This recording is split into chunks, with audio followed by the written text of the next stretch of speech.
বহাগী উৎসৱ উদযাপন সমিতিৰ 28তম বৰ্ষৰ বাবে এইবাৰ আমি বহাগী উৎসৱ উদযাপন পালন কৰাৰ কাৰণে যোজা কৰি আজি আমাৰ প্ৰথম কাৰ্যসূচী ৰভা মঞ্চৰ লাইকুটা স্থাপন কৰা হ'ল।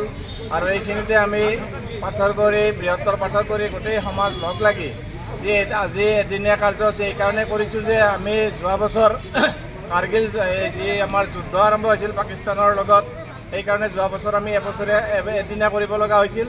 আৰু আমি বাকী 27টা বছৰ আমি বাকী দুদিনীয়া কাৰ্যসূচী পালন কৰি আহিছোঁ।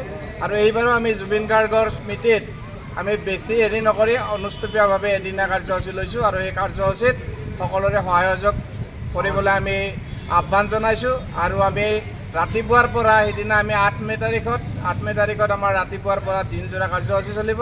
আৰু লগতে ৰাতি আমাৰ বিভিন্ন সাংস্কৃতিক সন্ধিয়াৰে জুবিন গাৰ্গৰ সোঁৱৰণত আমি সুন্দৰভাৱে সজাই তুলিম মঞ্চখন। গতিকে সকলোকে আমি বিহুৰ উপস্থিত থাকিবলৈ অনুৰোধ জনালোঁ।